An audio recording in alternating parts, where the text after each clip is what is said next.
Moving to a new city can be incredibly scary and nerve-wracking and exciting all at the same time. Just like you, I relocated to Salem and I've been here for about 5 years. One of the most common questions I get asked about Salem as somebody who's relocated is Salem even a good place to live? Is it a nice place? And is it worth relocating for? And while I can't answer that question for you and your family, I can tell you my perspective as somebody who's relocated to Salem. You might know Salem, Oregon as the state capital, or you might even know it just as the place that you drive by to get somewhere else. You might know it for the state fair, or the place you stop at on your way to the Tulip Festival every year. Whatever you think you know about Salem, I'm about to blow that all out of the water and tell you everything that you really need to know before relocating here. You're about to learn some solid facts about life in Salem, but more importantly, you're going to learn about why you might actually want to avoid Salem. I moved to Salem with my husband about 5 years ago, and when I first got here, the only thing I knew about Salem was that my mom grew up here, my grandma lived here, and I quite literally said that the only place in the entire world that I will not live is fucking Salem. Well, shoot. Look where I've ended up. Am I happy I ended up here? Heck yes. But is it a place I expected to end up? Not at all. If you're like me, you probably have had similar thoughts about Salem, like, oh fuck, Salem.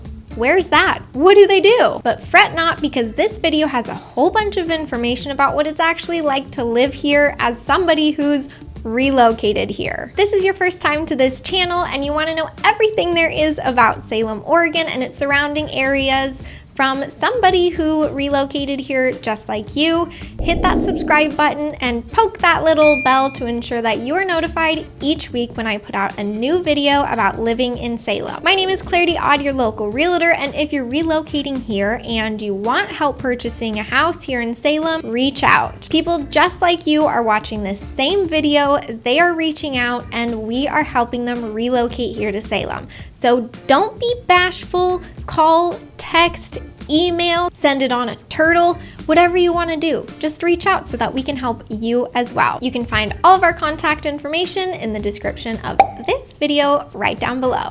Let's get to it. Salem is the state capital of Oregon, which might make you think that it is a boring place where all of the political tension in Oregon resides. Now, I can't deny that we don't have protests or that everything is peachy keen here, but what I can tell you after living here for 5 years is that this place is completely different than I thought it was. In a good way, in a great way, in a fan-fucking-tabulous way. Coming from a place like Portland and living right in the heart of downtown, I had a lot of misconceptions about Salem when I first moved here. First and foremost, I had it in my head that Salem was nothing more than a bumpkin town off of the I-5 corridor. And to all my Salem friends, I am sorry for that. The only time I ever saw or even got close to Salem was when I was headed to Bend, Oregon. Yes, another completely different destination. That was it. And from the outside, especially when you're driving on I-5, Salem really doesn't look like anything.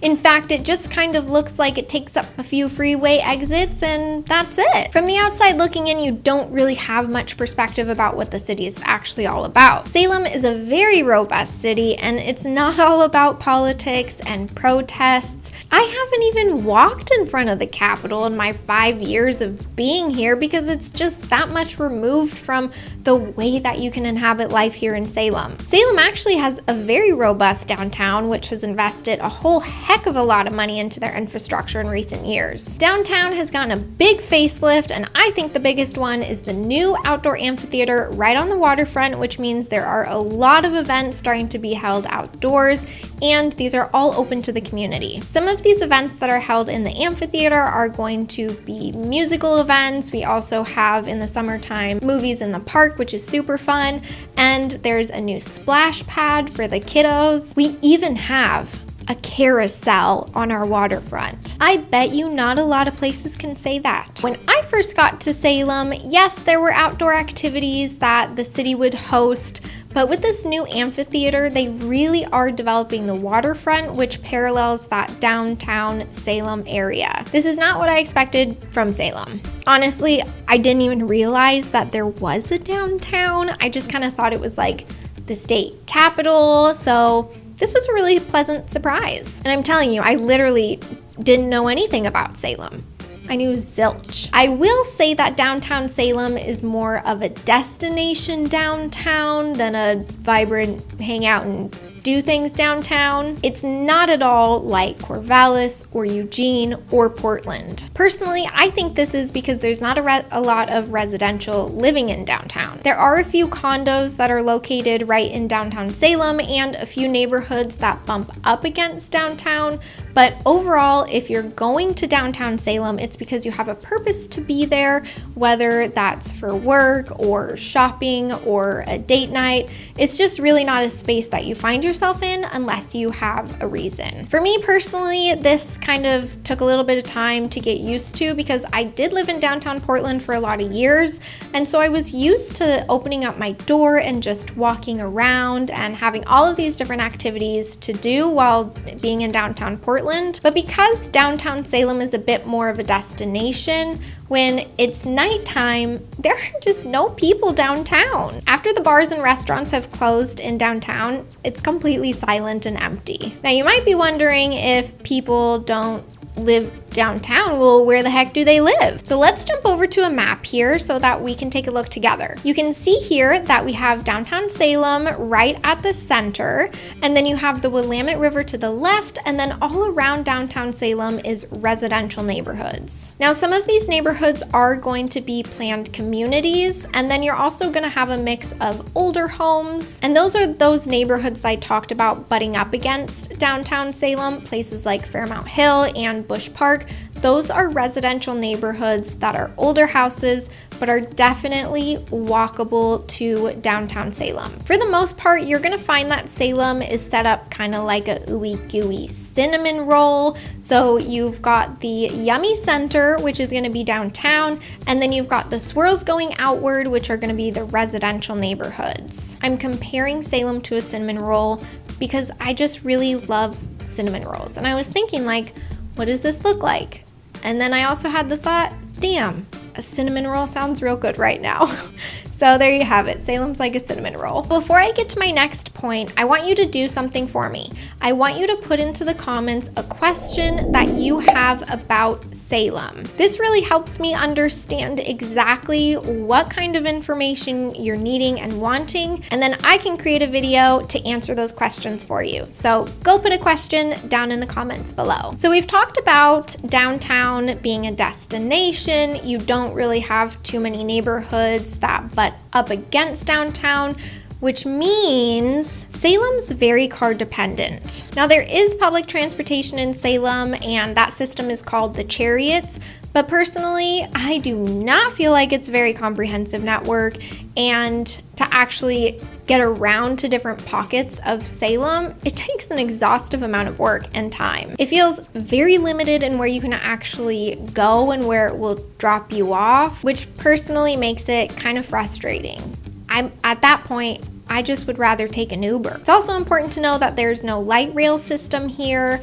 There are bike paths, but honestly, I would never ride my bicycle in this city. So with a limited public transportation network, personally, I would never bike ride. That leaves one option. Well, actually that leaves two options. You can either walk or you can drive. But let me tell you, this city is way too big to walk in, which means you're gonna be car dependent in this city. I am telling you, every time I drive, whether that's across town, north to south, east to west, no matter where I go, it takes me 20 minutes without fail. 20 minutes.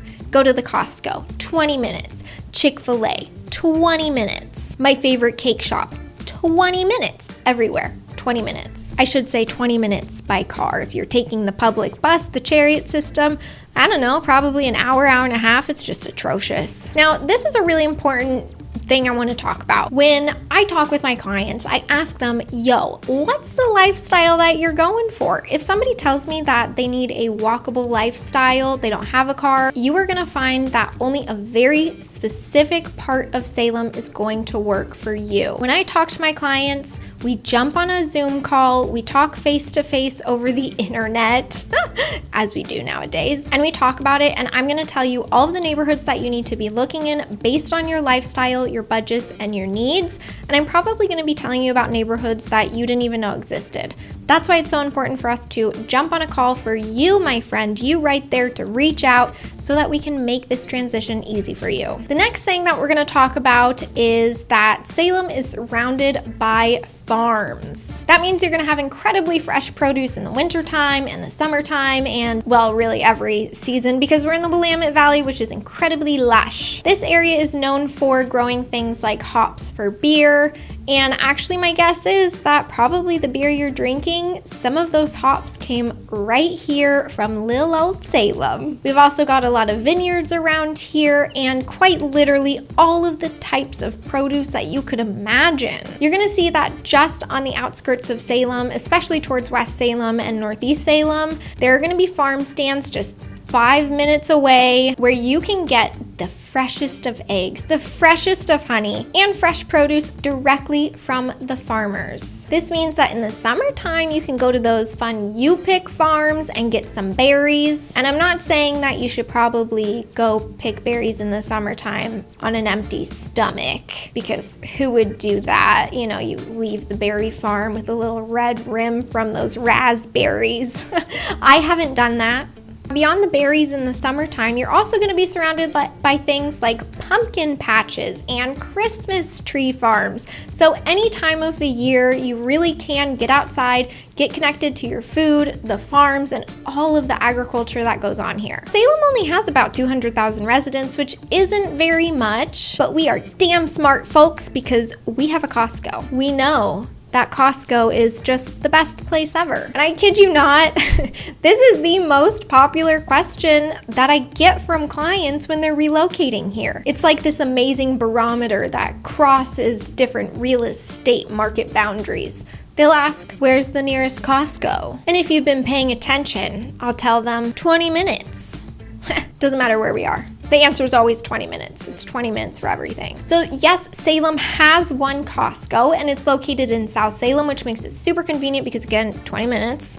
Okay, but it's also brand spanking new. We actually had an old Costco and they moved it south by just 1 mile, and they created a whole new warehouse, which is actually developed into kind of this like nice strip mall area with Killer Burger, our second Chick-fil-A. We've got Starbucks and a few other good shops. And a side note here, if you haven't been to Killer Burger, they have a hamburger with peanut butter and pickles on it to die for. It might also be because the peanut butter is really sweet, and as I said earlier, I literally love everything with sugar in it, so now that I'm thinking about it, that might have been the reason why I liked it so much. You are going to be car dependent pretty much in every single neighborhood, but you still are going to be super close to, yes, Costco, but also things like Trader Joe's and Fred Meyer's and Nature's Grocers, and even a local vegan-friendly granola crunchy place called Life Source. I am allowed to say granola crunchy because honestly, my name is Clarity and my parents were hippies and I grew up in a very granola crunchy type of household. And I loved it. If you're wanting to move to Salem, but you still feel like you're needing some more information or help, send us an email, a text, a slug, a snail, I don't know, just get a message to us. Reach out because we are helping people just like you watching these videos on YouTube who are relocating to Salem. You can find all of our contact information in the description of this video, and don't forget to leave a comment about a question that you have about Salem. Bye, friends.